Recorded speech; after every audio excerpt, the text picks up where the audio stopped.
Thank you so much for joining us. We request the moderator to kindly take over. Thank you. Thank you. Thank you very much. Welcome and am I audible? Good afternoon, friends. Thank you for joining in. Thank you for your time. Thank you to the government of Tamil Nadu. Thank you to Department of Tourism Tamil Nadu for inviting me to moderate this very important session of adventure tourism. Our bread and butter is adventure tourism, so all four of us are very happy to talk about adventure tourism and try and make you all more aware, more enriched with information. Our aim from this session would be to leave you a little bit more enriched, exposed, aware of adventure tourism in India, its opportunities, its challenges, and what all we try to achieve while doing our day-to-day business. A little disclaimer which I try to do is like talking about adventure tourism we have been given 40-45 minutes to talk about it. It needs much more than that, probably hours, if I'm sure everybody would agree, but we'll try to sum it up within the given time. I mean, not sure what you all understand from adventure. Some people have different imagination, different picture in the mind. Adventure is a very simple activity, anything which will involve physical activity, some natural environment, cultural immersion can easily be taken as adventure. Traveling in India itself is adventure. India, if I talk about a little bit about India, it is a 12-month destination with the support of adventure tourism in India. Generally, it's a hot country. People, foreigners especially, would like to travel to India within the winter times, but adventure tourism positions India in a 12-month destination that you can come in the summertime and then well supported with the other regions and areas of our country. It also, what is most special about adventure travel, adventure tourism, because of the nature of our itineraries, we go deep into the remotest parts of the country, which takes the money and the economic impact to the remotest part of the country. It takes the money to the last mile, which is very special and very different from the other verticals of adventure, and the other verticals of travel. Adventure tourism has about 30 odd verticals, largely divided between land-based, air-based, and water-based.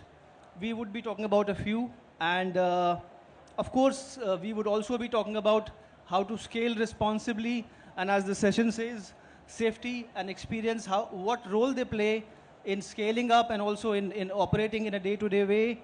And Tamil Nadu tourism is at the cusp of taking the leap in tourism and also in adventure tourism. We will try to get out of some important inferences from our session, which will help the Tamil Nadu tourism to take the lead and chalk out the future for the next 10 years or so. If I start with Oliver, and welcome everyone. Hello. It's a pleasure to talk to you all. And so if I ask you straight away, would you give us a global perspective on how the adventure is shaping up in India, how you see its evolution in the past few years, and what do you think about in the next few years? So I think that's a really good question. Now, bungee jumping has absolutely been growing the past 5 years. It's started off here, and now it's absolutely growing. The thing is, India tends to go abroad to do these extreme activities. And it's such a shame because Tamil Nadu, for example, is such a beautiful place. It's a shame that Indians are going all the way overseas to do these extreme sports when they should be doing it in their hometown. So I think it's growing in an absolutely lovely way. It's just important that we can work with the governments to make sure that the safety standards are always on point. There's no fun unless the safety is the top notch. True. So, Rudra, taking the cue from that, what do you think if the little brief which Oliver gave us, you have been in business for some time now, and especially a vertical which not many are doing or probably no one is doing. What would you recommend the tour operators to focus when they start their business in terms of adventure tourism and specifically in your vertical? Hi. Well, I feel like as far as adventure tourism goes, there is internationally a lot to learn already. Some of us may be pioneering some stuff in India for sure, but it's not stuff that has not already been explored outside of India. So there is no shame in learning from somebody who's been more experienced than you are. If you are able to take up standards that are already existing in other countries or larger countries with larger populations taking to adventure or following, it makes the job a lot easier. Of course, some of the regulation may be challenging, or some of the SOPs may have to be tweaked to fit the Indian context. But I feel like it's very important to not try to reinvent the wheel, but try to work with what's already there and take it on from there. Because countries, if you talk about skydiving is an old sport, been around since the 60s. In India, we are only one company that's skydiving, but in the US, there are about 300 facilities. In Europe, there are about 500 facilities. There's about 34 in New Zealand and Australia. So it's a very popular sport worldwide. And regulations keep updating themselves basis what has happened and what people learn from their day-to-day operations. So that is the one big takeaway for any operator who intends to start something, that you must try to look up to people more experienced than you who have been doing it well, and try to follow what they have been doing right. All right. So a follow-up question on that. What do you feel? Are the rules a difficult situation, or is the implementation? Rules are always difficult to follow. The easiest way is to Or skip as a we were line. talking, are we overruled in terms of? Sometimes yes, there may be situations. Again, I'll take the example of skydiving because of the aircrafts involved. Yes, it is an over-regulated sport, but that also makes it amongst the safest extreme sports in the world. Statistically, you are safer doing skydiving than snowboarding, for instance, which would not feel like the difference would not feel so. But I think the onus of implementation always comes on to the people operating. So that's just something that you have to personally feel responsible to do. Yes, there has to be regulatory oversight. It is very important because people should fear the regulator. But at some level, it has to start from within. Well, I mean, if I give a little perspective from our side, Shekhar and I have been in this business for a long time, and especially in trekkings and expeditions, what we have been facing is lack of rules. And we as companies and also as the National Adventure Association have been after the governments and the state bodies to frame some rules, because some of the companies like all of us are trying to follow the rules on our own, while as when there are no rules, so any new entrant has nothing to follow and they have nothing to lose at the same time. So I guess what I can infer is like it's different for different adventure activities in India. It's very important in the activity which you do of skydiving. Of course, I mean, fatalities or accidents can happen even on a regular cycling trip as well, and that can also be lethal. But probably in skydiving, it's much more higher, and there's already a governing body like DGCA which is in play, and maybe because of that you are overruled. But we can take this platform to talk to the government directly and try and see if we can get some balance of between overruled and aptly ruled, whether it is for your vertical or other verticals at the same time. Absolutely. Yes. I think the onus is also some part on the state governments to make sure that the activities are regulated, the right regulation is in place, and the right regulation is followed. And like you mentioned, there has to be an entry barrier between starting operations. For us, fortunately or unfortunately, for a sport, something like skydiving, there is a big entry barrier. If you decide to jump out of a plane, you can't do it without getting into a plane and the right regulation. So that's a big entry barrier, and that may not be true for, say, trekking operators, for instance, which is why the challenge. So that's where I think the government comes into play, where if they are able to create a barrier and make sure that you have to overcome a regulation barrier before you start, things can definitely look upwards. Getting back to Oliver, wanted to ask you another follow-up on that. So you bring us a little bit of international perspective to our discussion, to our conversation over here.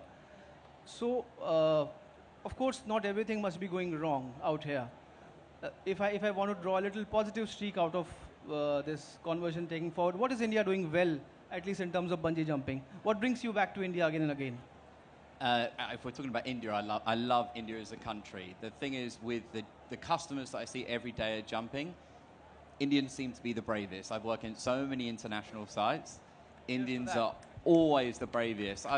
I've seen all walks of life, big, small, it doesn't matter. It's just, with bungee, what our philosophy is from the chin up, meaning it's just what's in your mind. It's not about your physical state, it's about your mind. And that's what I see every single day in India, is that all Indians want to take on a challenge and overcome this fear with bungee jumping. So that's what I think India are doing remarkable. And then even with the government, they are open to creating new standards and developing this. If we look back at the history of bungee jumping, it all started in New Zealand. These were the pioneers of bungee jumping. So they came up with the idea, and then they went to the government and said, look, we need to create these standards. We need to implement this against the whole country. So if you wanted to set up a bungee site in New Zealand, you have to go to the government and get the permissions and the training from the government to allow you to operate, basically.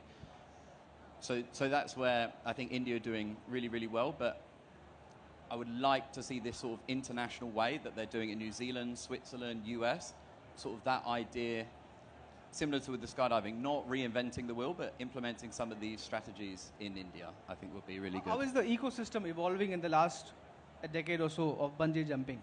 What do you see? There's a huge demand? The demand is phenomenal. So every international site I go to, the number one clients are Indians, always. So the demand in India is just phenomenal.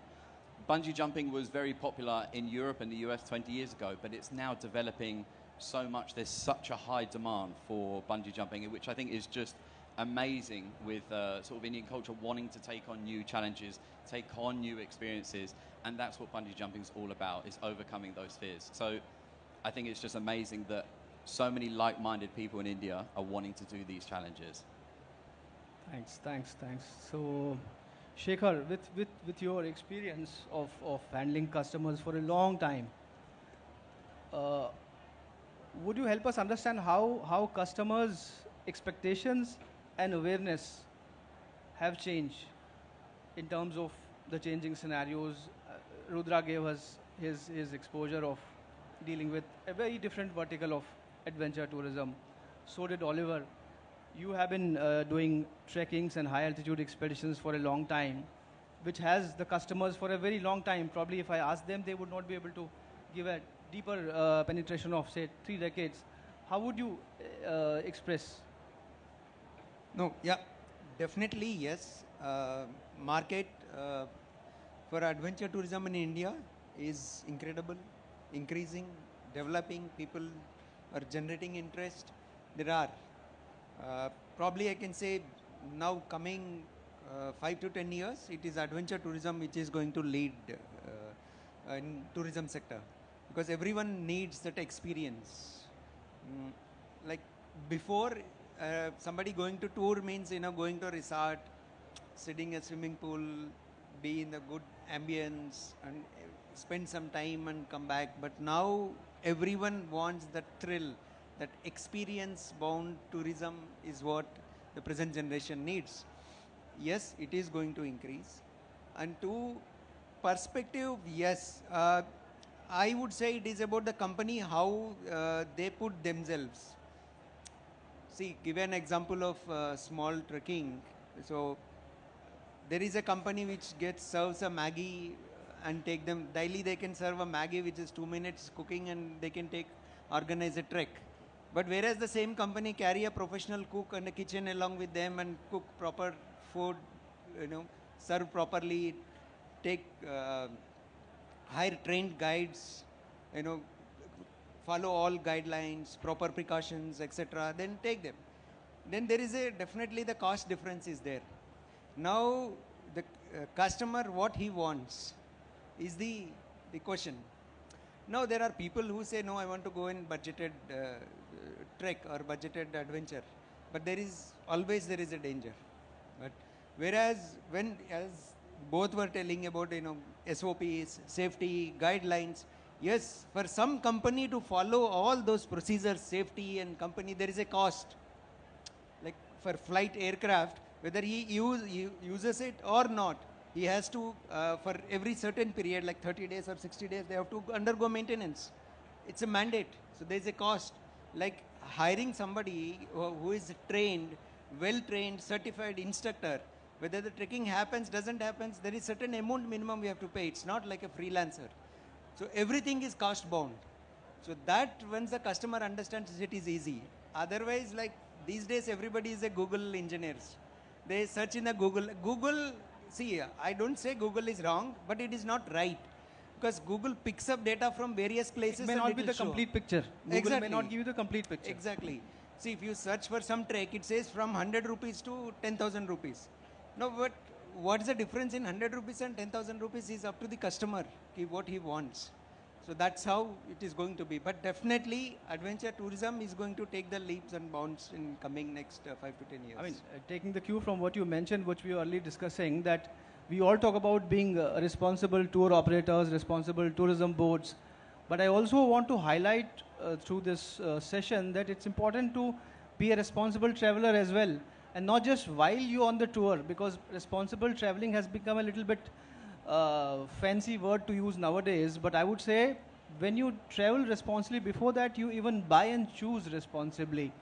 When, like Shekhar mentioned, Rudra earlier mentioned, that when you buy your holiday, you have to make sure if it is cheap. I'm not sure telling that adventure tours or adventure holidays would always be expensive, but I can tell you they will not be very cheap. So if it's cheap, you need to be very cautious that someone would be cutting the corner somewhere down the line. There are easy adventure trips, there are harder adventure trips, there are softer adventures, there are adventures which are quite expensive, and there are a lot of protocols to follow, like Shekhar was mentioning. Equipments have to be in place. I mean, you need to remember, like for a bungee jumping activity, that equipment is quite expensive, which makes you safe. And if you don't value your life, who will? So it's important to choose very, very well. It's important to book your holiday or book an adventure activity when you're on the ground, to make sure and to try and understand how this operator is operating. I know it may not be your cup of tea, but it's after all your life. I mean, giving a little heads up that Ministry of Tourism and the National Adventure Association some years back got a booklet on the guidelines of adventure tourism. All of us on the panel over here have been the contributors over there. And that book is primarily for tour operators, but I would recommend it to even travelers. It's available free of cost online at Ministry of Tourism's website and National Adventure Association's website. If you look at it, you will get an idea of what to look for. And also for operators also, if any operator will pick up that book and try and follow it in letter and spirit, I can assure you your quality of operations would increase 10 times. So it's important for travelers, what I mean to say. Getting back to you, Oliver, so what does India surprise you positively? Whether in terms of the customers, it's important because we're talking about business here. We're talking about Tamil Nadu tourism's investment, global investment. So of course, all of us over here, I can see we are all passion-driven people for adventure. But we also have to run the show.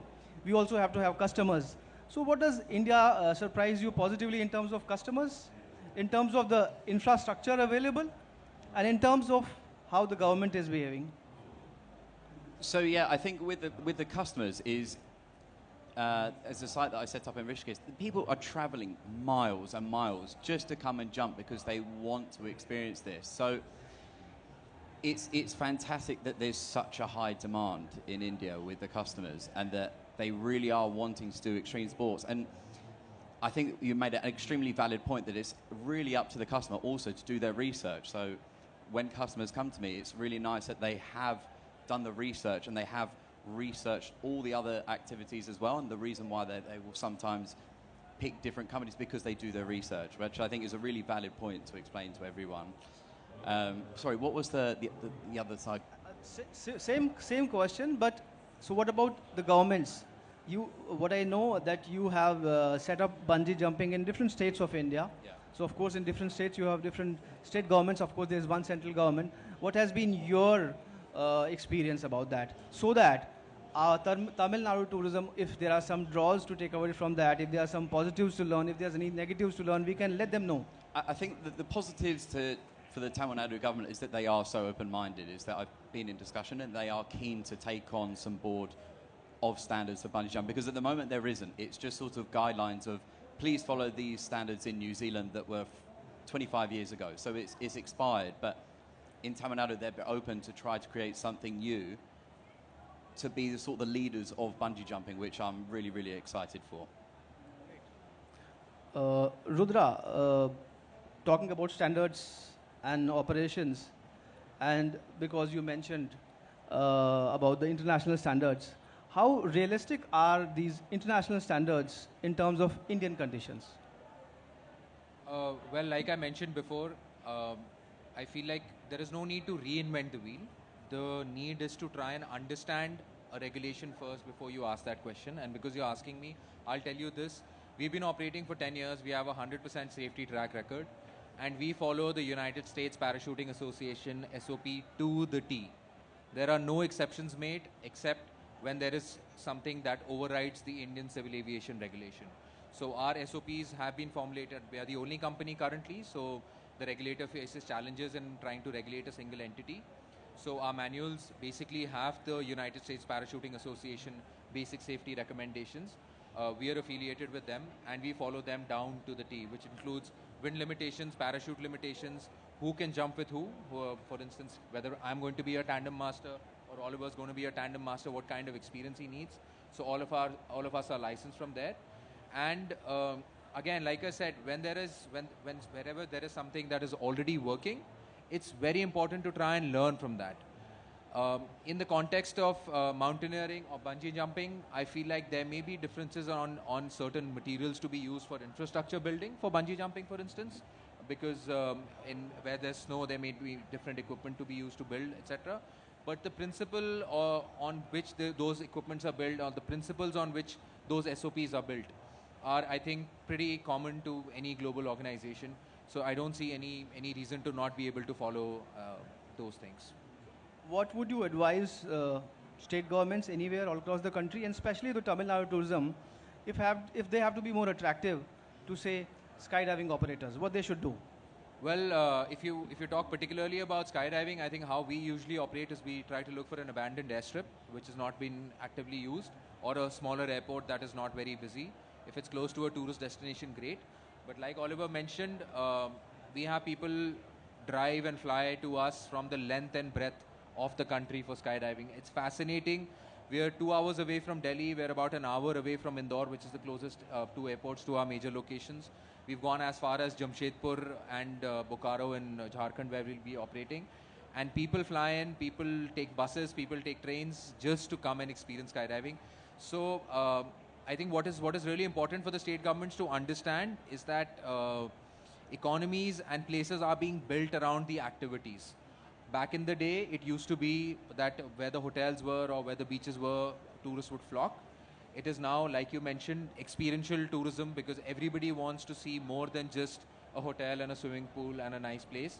So they want to see what is it there to do over there, and then people plan their trips around that. Great. Shekhar, tell me, how do tour operators scale without compromising on the safety and the quality, and of course being responsible? Yeah, because after all businesses would like to get bigger, if not a very big company, because all of us love what we do, and we know no matter how much you control things in terms of quality, the more you scale, the more it starts getting out of little control. But we still want to be, all of us want to be decently big enough, not just for the sake of money, but for we all love to spread this joy of adventure tourism to all of us. Rudra would love more people to skydive. Olive would love more people to bungee jump. You would like to put more people on top of mountains, and so am I. So how do we scale without compromising on quality, safety, sustainability? What's your take? I'll get back to the same policy, what you have mentioned, as Otoy and Ministry of Tourism and the several state governments also working on the safety guidelines. That is one, as a standards to be followed, rules and regulations. But we have been trying to popularize, there is a word 3G, GGG, guides, guidelines and gear. So what we talk about, the first is quality guides, certified, trained guides. It is not certified and trained and who are frequently upgrade themselves with the skills and the equipment. See, equipment is definitely is upgrading year by year. So quality trained guides, upgrading regular training is one. Second is gear. Obviously, once they purchase, like we are talking about flight or the bungee equipment, so they need regular maintenance. There is a SOP. But whereas in our industry, there is no SOP. It is up to the company. But I'm sure you and me will check definitely before starting a trip. We'll check our equipment and we'll repair and we'll get the things ready. So purchasing the branded or the certified gear is one part, but maintaining it and keeping, storing it in a proper way is the other one, other G, what we call as a gear. And third is guidelines. Guidelines either by the state or by the central or by the company themselves, they can have a SOP. This is the procedure. If incident happens, then who will contact whom? What is my backup? Everything preparing for a company, it is easy for operations. I know it will avoid almost any incidents. To see, adventure itself is something different. So incidents do happen, but how do we react during the incident? See, even in the hotel, even take this hotel, Shetan, if somebody is serving a coffee, there is some issue with the coffee or less sugar or over sugar. The time you request somebody, how they respond is the matter. It's not, the complaint is not that coffee is not good. Once they're, they say this, boss, there is a problem with your coffee, can you please change? The other person, how they react is the problem. Same in adventure. Incident happens. See, the adventure is unknown. It happens. I'm not talking about any accidents. As we say, Some unexpected happens. But how do we react? How do we respond? Are we prepared for that? That does matters. So there we get the quality of the guidelines. Say G, that's 3G is what we have been talking about. We're trying to popularize. So that is the basic fundamentals to any company to stand up and grow maybe years together. And like bungee and obviously skydiving or the expeditions and treks, once we start initially, it will take time to get popularized. Once it gets popularized, then after a certain time, then it gets bored. So they need somebody. They need something else. Like they were different destinations they are doing. So near Indore, and they went all the way to Jharkhand, and they are going to other destinations also. So diversifying after certain years is also required. Otherwise, people gets bored with the activities. Like same mountain, people will not climb again and again. True. We face that sometimes. That reminds me, I had this question on my mind, but good that you spoke about it. It's a question to both you, Rudra and Oliver, about the gear and also training of your personnel. Because I understand it's a challenge to get the quality gears in India. It's quite expensive to import. Even for training also, you have to go all the way to different countries. So speak to us about the gear and the training, the challenges, and if at all there are any opportunities, so that we and the government can try and work on it. I think I just want to press upon gear because early on in my career as a skydiver, I got some very interesting advice. So the first time I spoke to somebody about starting skydiving in India, the first question he asked me was that, how many skydives do you have? And I had a aviation background, but I had 0 skydives.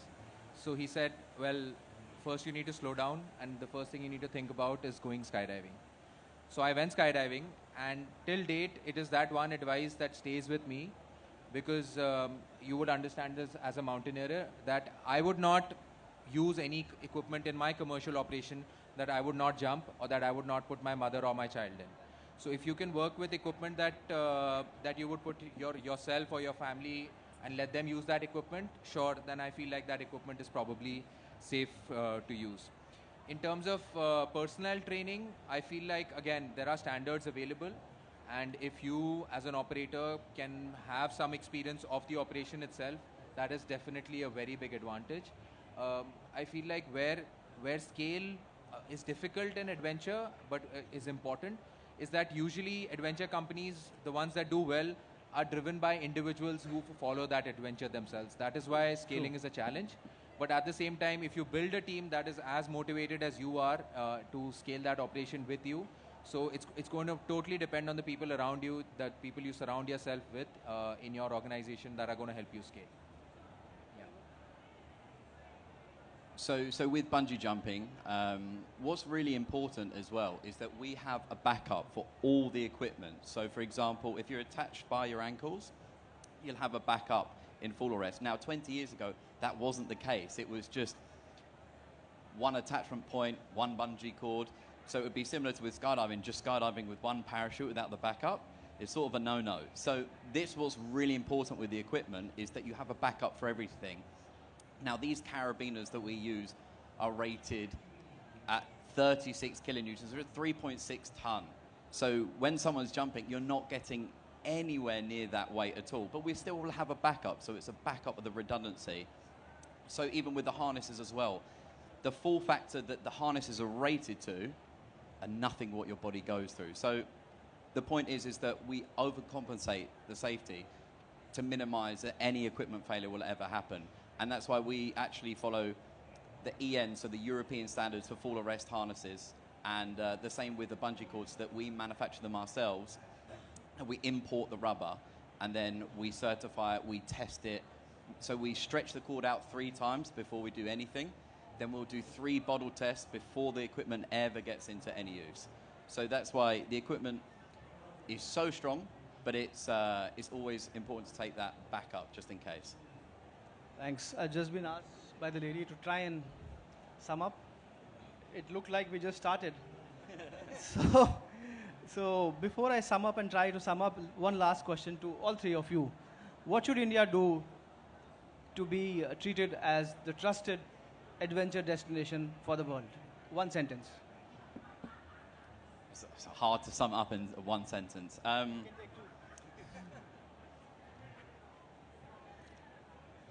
Make India the adventure tourism. Stop going abroad and bring it to India. Make all the foreigners come to India rather than the Indians going abroad.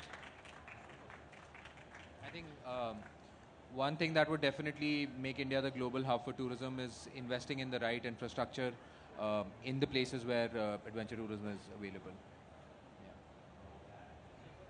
Yeah, agree with both but sitting in Tamil Nadu, we see, Tamil Nadu has a vast opportunity, especially the coastal water sports and the treks, the hills. It's a combination of, not like Himalayas, obviously, but it has as a coastal zone, forest, hills, rivers. So the multiple adventure activities are very much possible. I'm sticking to Tamil Nadu, sitting in Tamil Nadu with the investment. And there are guidelines also in place in Tamil Nadu state already at certain level.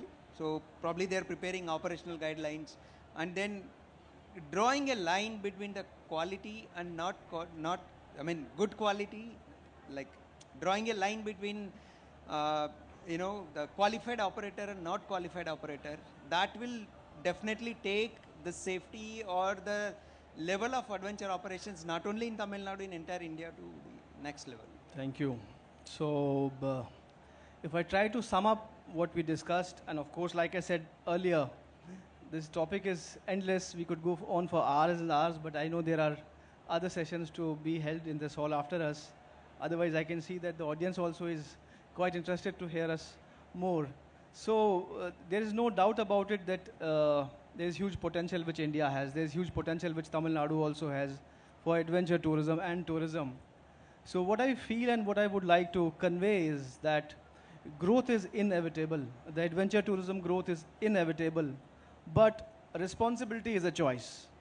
And the growth of adventure tourism will depend on how well we choose today.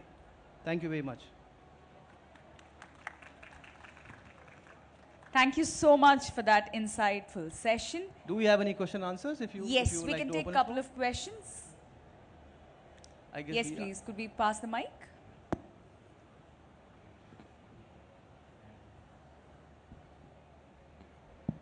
Yeah. Hi, my question is related to bungee jumping and Sure. paragliding. So, we run a group Can you be a bit louder? Okay. Yeah. Is it audible? Yeah. Okay. So, we run a group trip company, travel company. So, basically, we get a lot of inquiries just to experience bungee jumping and paragliding. So, because of that, we, going to Manali and Rishikesh. So, in that sense, what would be the potential of Tamil Nadu to bring that bungee jumping and paragliding to here? Is there, yeah. I think that's a really good question. So at the moment, there's a lot of bungee sites in Rishikesh, as you're probably aware of the tour operator, but there's not much in Tamil Nadu. So it's a fantastic question, and that's why Tamil Nadu is beautiful. You've got the lovely temples, you've got the beaches. So I think it's an absolute must that bungee jumping should come here. You shouldn't have to travel all the way to Rishikesh. It should be on your doorstep. So I think it's a good question, and I really hope in the forthcoming months that we'll have something set up for you. So you have the plans, is it? Of course, we have a plan, and hopefully you'll be the first customer that jumps. Sure, definitely. Any other questions? Sure. Not much. You would need a mic. Hi, I'm Angel. Hi to all, and thanks for the session.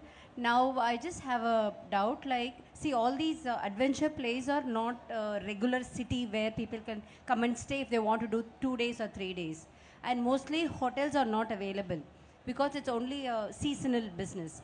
So how can a homestay business can support yours, or your companies are tied up with any homestays in such case? I represent homestay, business.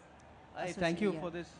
I just answer and then you can continue. Thank you for this question. That in my initial opening remarks, I mentioned that the adventure tourism takes the money to the last mile, and that is where homestays also come into play. We organize, of course, treks and expeditions and other trips wherein you get the ponywalas involved, you get the cooks and the helpers and the porters involved, which are all locals. And homestays have been part of our ecosystem for a very long time. And so homestays are our natural choice when we go deep remote into the valleys. Yeah. Shekhar? Same thing. Yeah. See, So- now you're talking, there is a product called homestays. Yes, but now when we there- initially started, Yes. there's nothing a product Yes. called but homestays, Yes. but we were doing the same thing. Okay. We used to stay in villages, we used to request some families, we used to stay in their houses. So what Ladakh and Uttarakhand, what we have been doing from several years is same. Now the word homestays got as a branded and it is developing. Yes, all adventure, maximum land-based adventure activities are sustaining with the homestays only.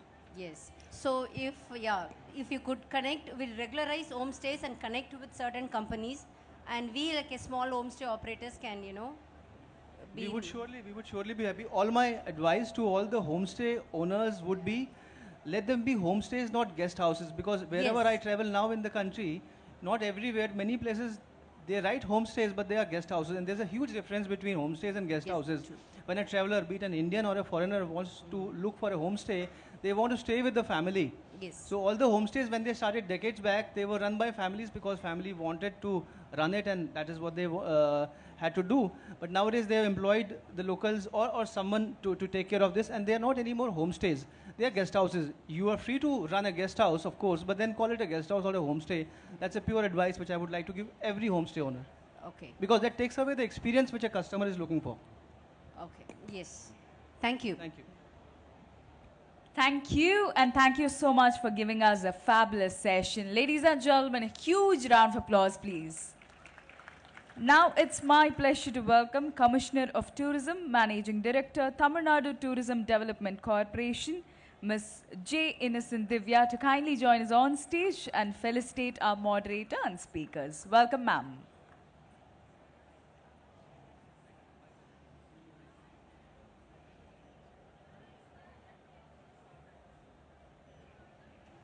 Thank you, gentlemen. We absolutely loved it. Thank you.